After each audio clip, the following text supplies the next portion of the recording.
Welcome to InfoStream, your daily current. Unsure what to listen to? Turn to us for today's headlines. Stay informed. Ukraine defends Pokrovsk against Russian pressure. Fighting intensifies in the region. Trump prepares military response, facing accusations. Religious persecution claims in Nigeria. China protests meeting between Takaichi and Taiwanese official. Devastation continues in Pakistan's climate crisis. Hurricane Melissa causes damage in relief efforts. New York City's mayoral race is uncertain. Pentagon increases military strikes amid concerns. Tourism rises in Xinjiang despite complexities. Thai government reacts to casino policy changes. Cum-Ex scandal leads to legal action. Shein investigated over controversial sales. Apple investors face potential securities fraud. Mountbatten Windsor loses military title. Train stabbing investigated. IC tactics under scrutiny during deportation drive. Ukraine intensifies defense of Pokrovsk amidst growing Russian pressure. Our Ukrainian forces are intensifying their defense of the strategically vital town of Pokrovsk in the Donbas region, following reports of a multi-thousand Russian military presence and ongoing advances around the town. President Volodymyr Zelensky has declared the defense of Pokrovsk a priority, deploying elite special forces from military intelligence and assault groups to bolster the town's defenses and protect crucial supply lines for troops already stationed there. The BBC reports these forces are being utilized as regular infantry to safeguard the area. Russia currently controls approximately 1/5 of Ukrainian territory, including the Crimean Peninsula, which it annexed in 2014. Moscow's objective is to compel Kiev to cede the entirety of the Donbas region as part of a potential peace agreement. The capture of Pokrovsk would significantly aid Russia's efforts to persuade the United States that its military campaign is progressing successfully, thereby influencing the West to accept its demands. Key figures, including the head of Ukraine's military intelligence, Kirilo Budanov, have been deployed to personally oversee the operation. Pokrovsk serves as a critical transport and supply hub, and its fall would likely unlock Russian efforts to seize the remaining territory of the Donbas. Russia has publicly demanded that Ukrainian troops withdraw from the remaining areas of the Donbas. Recent reports indicate that Russian forces have killed Ukrainian special forces who were deployed via helicopter near the town. President Zelensky has vowed to continue destroying Russian forces in the region, emphasizing the importance of halting their advance. Furthermore, U.S. President Donald Trump has proposed a ceasefire along current front lines, which Zelensky has expressed openness to, following escalating tensions and sanctions imposed by the U.S. on Russian oil producers. The situation remains highly volatile, with both sides preparing for continued conflict and maneuvering for strategic advantage. Trump orders military preparation, accusations of religious persecution in Nigeria. The U.S. President Donald Trump has ordered the Pentagon to prepare for potential military action in Nigeria, fueled by accusations of systemic violence against Christians and a designation of Nigeria as a country of particular concern. Trump claims thousands of Christians have been killed, though evidence supporting this claim is lacking, and insists the Nigerian government is failing to protect its Christian population. He has announced the immediate cessation of all aid and assistance to Nigeria, warning the government to move fast or face a swift and decisive response, described as guns a-blazing. The situation is further complicated by Nigeria's denial of the accusations, with President Bola Tinubu asserting that the characterization of Nigeria as religiously intolerant is a gross exaggeration, and that attacks occur randomly, affecting both Christians and Muslims. Tinubu emphasizes Nigeria's ongoing efforts to safeguard freedom of religion for all Nigerians and its commitment to working with the U.S. and the international community. Secretary of Defense Pete Hegseth echoed Trump's stance, stating the Department of War is preparing for action, indicating a potential for U.S. military intervention if the Nigerian government does not adequately address the perceived threat.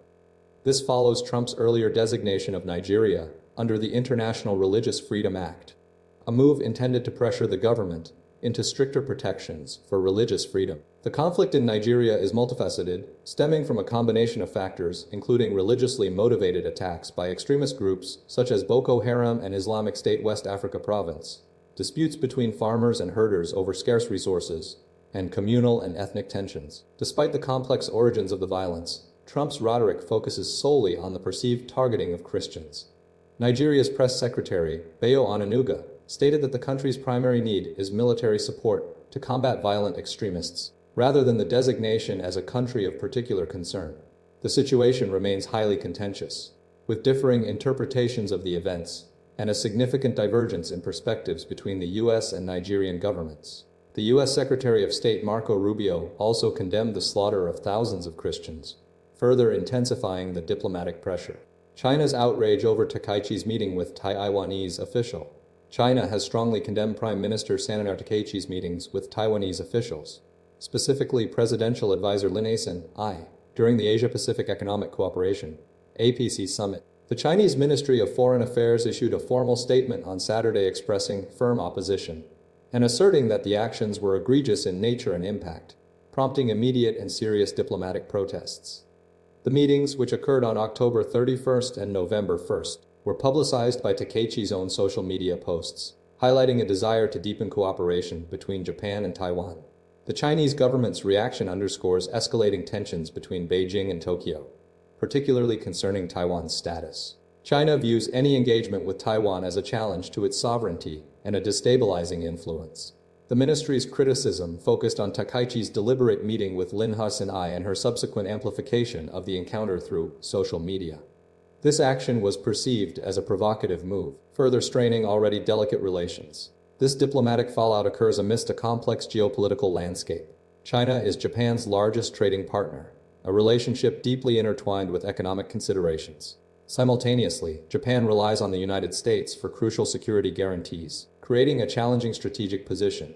Numerous other issues continue to test the relationship, including China's increasing military activity in the East China Sea, particularly around the disputed Senkaku Diaoyu Islands, and ongoing trade restrictions. The APEC summit provided a venue for the first formal meeting between Takaichi and Chinese President Xi Jinping, further highlighting the complex balancing act Japan must navigate between its economic and security alliances. The situation underscores the potential for heightened tensions and the need for careful diplomacy. Devastation on repeat. Pakistan's climate crisis. Pakistan is experiencing unprecedented devastation due to increasingly frequent and severe floods exacerbated by climate change. The summer of 2023 witnessed catastrophic flooding across the nation, impacting urban and rural areas alike and displacing over 2.7 million people. The crisis highlights the nation's vulnerability to climate change impacts, despite minimal contribution to global greenhouse gas emissions. The floods stemmed from multiple factors, including glacial lake outburst floods, geolophs triggered by melting glaciers in the Himalayas, flash floods caused by sudden cloudbursts and heavy rainfall, and the inundation of Pakistan's agricultural heartland, particularly Punjab, as 3 major rivers simultaneously overflowed. The nation's breadbasket, encompassing 500 villages, was submerged, threatening food security. Specific incidents illustrated the scale of the disaster. In Lahore, affluent communities like Park View City were inundated while poorer neighborhoods, such as Theme Park, faced prolonged displacement and hardship.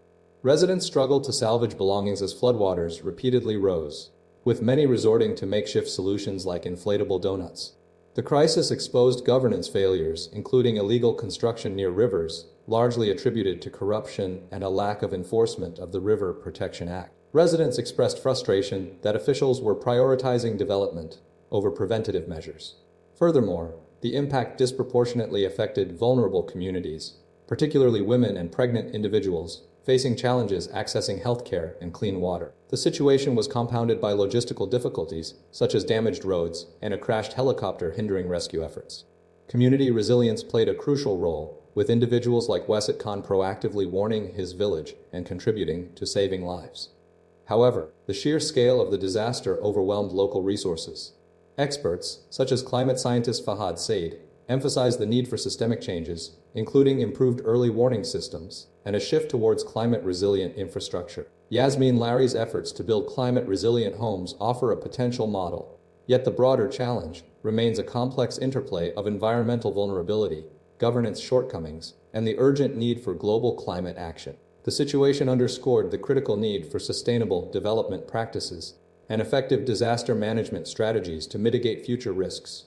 Hurricane Melissa. Devastation and relief efforts in Jamaica and the Caribbean. Hurricane Melissa has caused widespread devastation across Jamaica, Haiti, Cuba, and the wider Caribbean, resulting in at least 59 confirmed deaths and leaving hundreds of thousands without power. Jamaica has suffered the most significant impact, with the death toll rising to 28, and ongoing efforts to assess the full extent of the damage. Blocked roads, landslides, and downed power lines are hindering rescue and aid distribution, with entire communities marooned and areas flattened, according to Jamaican officials. Approximately 8,000 British nationals were on the island when the storm made landfall, prompting a rapid evacuation operation. The UK government chartered a flight to transport these nationals home, utilizing a $7.5 million regional emergency package. King Charles and Queen Camilla contributed to the effort, donating to the International Red Cross and Red Crescent, alongside matching public donations up to $1 million. This aid is focused on search and rescue, healthcare, safe shelter, and clean water provision. The UK initially allocated of a $2.5 million immediate support package, subsequently increased to $5 million as the scale of the devastation became clearer. Across the affected region, Haiti has reported at least 31 deaths, while Cuba experienced widespread flooding and landslides, damaging or destroying over 60,000 homes. The storm's intensity, a Category 5 hurricane with sustained winds of 185 mph, highlights the potential for catastrophic damage and the increasing impact of climate change on extreme weather events. The International Federation of Red Cross and Red Crescent Societies are spearheading relief efforts, noting that 72% of people across Jamaica still lack electricity and approximately 6,000 remain in emergency shelters. Fuel shortages and desperate attempts to secure basic necessities, such as water and food, are adding to the challenges faced by those affected, with queues forming at petrol pumps and reports of people entering supermarkets to scavenge for supplies. The UK government continues to monitor the situation and provide support, emphasizing the critical need for generators and tarpaulins to address the housing crisis until the Jamaican electricity grid can be restored. New York City mayor's race, a divided city grapples with uncertain futures. The upcoming mayoral election in New York City is characterized by deep divisions across the 5 boroughs, reflecting a city struggling to navigate complex challenges and shifting political allegiances. The race pits Zawran Mamdani, a progressive candidate, against established figures like former Governor Andrew Cuomo and Curtis Sliwa, a longtime Republican and advocate for law and order. The election highlights significant fractures within the city's electorate, particularly concerning economic policy, public safety, and immigration. Across the boroughs, voters express considerable uncertainty and varied preferences. Staten Island, the city's conservative stronghold, overwhelmingly supports Curtis Sliwa, reflecting a desire for traditional law enforcement and a cautious approach to policy changes. Residents there are wary of Mamdani's proposals and his perceived lack of experience. Similarly, the Bronx, a predominantly Hispanic community, leans towards Sliwa, driven by concerns about economic stability and public safety. In contrast, Manhattan, the city's financial and cultural hub, demonstrates a more diverse electorate. Young professionals and residents, particularly those with college degrees, gravitate towards Mamdani, drawn by his progressive platform and focus on affordability and social justice. The borough's residents are more open to innovative solutions and addressing systemic inequalities. Meanwhile, Brooklyn and Queens exhibit a more mixed landscape, with voters grappling with a range of priorities. The election underscores a broader trend of political polarization within New York City, fueled by economic anxieties, demographic shifts, and differing visions for the city's future. The race is viewed as a critical test for the city's Democratic Party and a bellwether for national political trends. The election's outcome will undoubtedly shape the direction of New York City for years to come, as residents attempt to forge a path forward amidst significant challenges and uncertainty. Pentagon tightens control, escalates military strikes amidst congressional concerns. The Department of Defense, Under Secretary of Defense Pete Hegseth, is implementing stricter controls on information sharing with Congress, particularly regarding military operations, including lethal strikes against suspected drug trafficking vessels. This shift follows a previous memo barring all Defense Department personnel from communicating with lawmakers without prior approval. The new policy mandates prior coordination for sensitive military operations, such as DOW-sensitive military operations, Southcom maritime activities, Golden Dome missile defense, and acquisition reform initiatives. This move is intended to address confusion and ensure consistent messaging. Simultaneously, the Pentagon has significantly escalated its military operations, targeting suspected drug traffickers, initiating the 15th known strike since early September under the Trump administration. These strikes, primarily concentrated in the Caribbean and Eastern Pacific, have resulted in the deaths of 64 individuals, including 3 men identified as narco-terrorists killed in a recent Caribbean sea strike. The administration justifies these actions based on a classified legal opinion, asserting the president's authority to authorize deadly force against cartels, posing an imminent threat to Americans. However, these intensified operations are facing considerable scrutiny from Congress.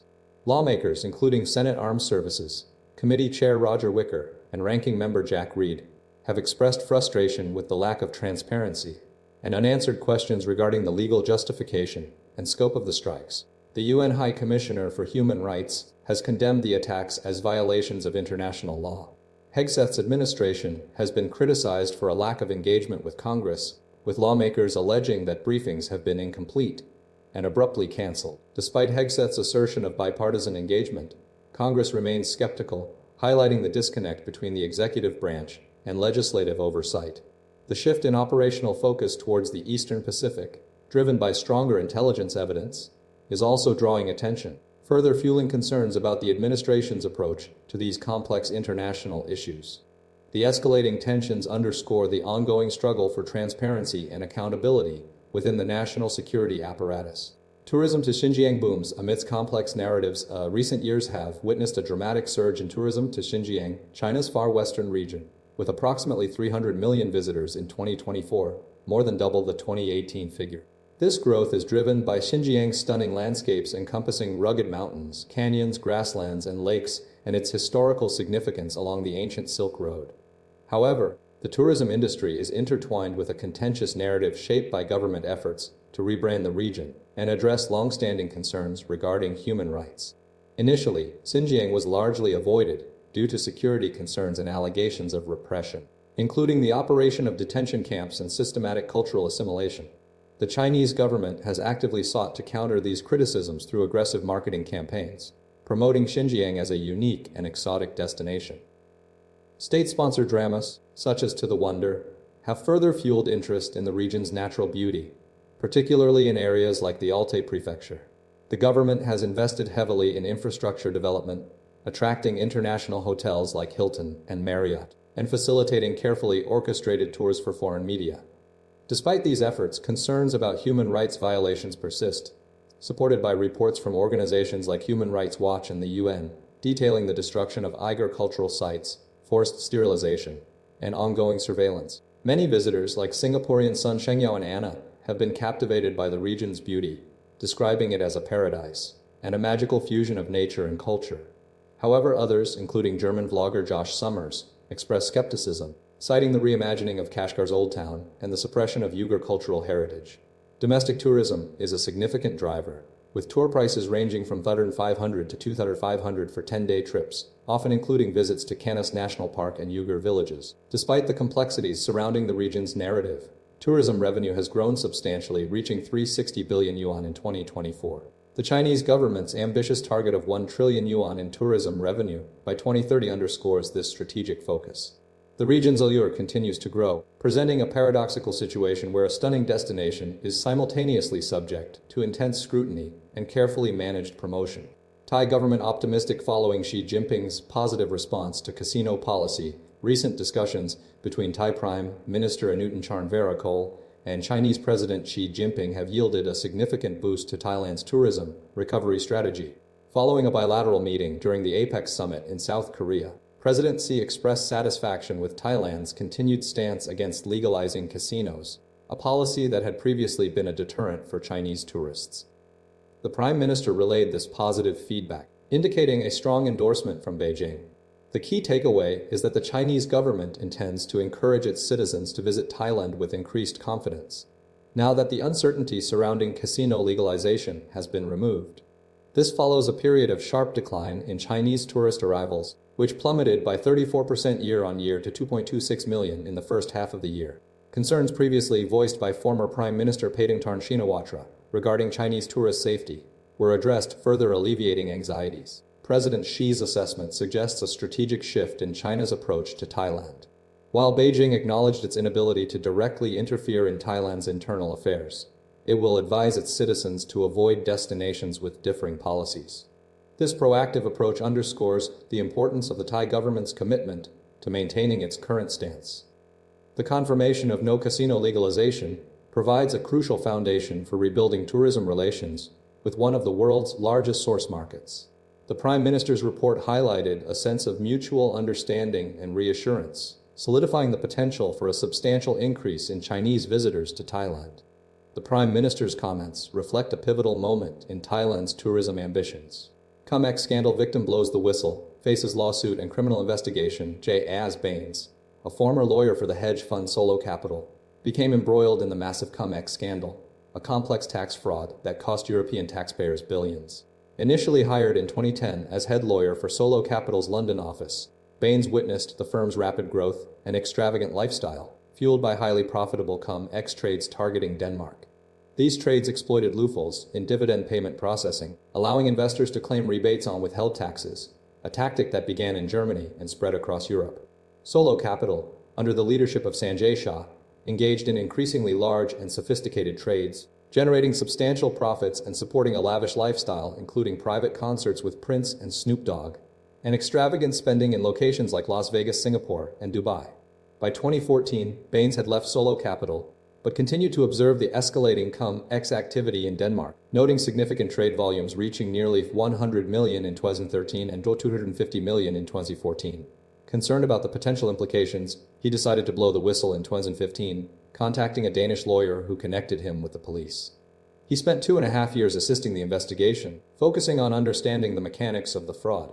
While Danish prosecutors did not pursue Baines directly, their attention shifted to Sanjay Shah, who was eventually extradited from Dubai and sentenced to 12 years in prison for fraud, the heaviest penalty ever handed down in Denmark for a similar case. The Danish tax authority failed to establish liability for the defendants, including Baines, leading to a protracted legal battle. Baines subsequently found it impossible to get a job due to his association with the scandal. The case highlighted the complexity and scale of the Cum-Ex fraud and the significant repercussions for those involved. The scandal involved multiple firms and countries, demonstrating a coordinated effort to exploit tax loopholes and ultimately costing taxpayers billions across Europe. Shein faces scrutiny over childlike sex doll sales in France. A fast fashion giant Shein is currently under intense scrutiny in France following accusations of selling sex dolls with a childlike appearance on its online marketplace. The Directorate General for Competition, Consumer Affairs and Fraud Control (DGCCRF), France's consumer watchdog, reported the issue to authorities, citing concerning product descriptions and categorizations that strongly suggest the presence of child pornography. This development comes just days before Shein's planned opening of its first permanent retail store in Paris, a move that has already generated considerable controversy due to the company's established record regarding labor practices and environmental concerns. Shein has responded swiftly, stating that the problematic listings were immediately removed upon detection, and that a comprehensive review is underway to identify and eliminate similar items offered by third-party vendors. The company has also reported the matter to Arcom, France's online and broadcasting regulator, and French prosecutors. The DGCCRF emphasized the potential legal ramifications, noting that the dissemination of child pornography via electronic networks carries a potential sentence of up to 7 years imprisonment and a full 100,000 fine. Shein maintains a zero-tolerance policy for violating platform policies and applicable laws. A spokesperson underscored the seriousness of the situation, detailing immediate corrective actions and strengthened internal controls to prevent recurrence. This incident follows previous regulatory challenges, including a recent 250 million fine imposed by France's Data Protection Authority, the Commission nationale de l'informatique et des libertés, for failing to obtain user consent regarding data collection through cookies. Shein is contesting this particular fine, deeming it disproportionate and politically motivated. The company's Parisian store opening is now occurring amid this heightened regulatory pressure, potentially impacting its brand image and future operations within France. The situation highlights ongoing concerns about Shein's oversight and compliance with European standards.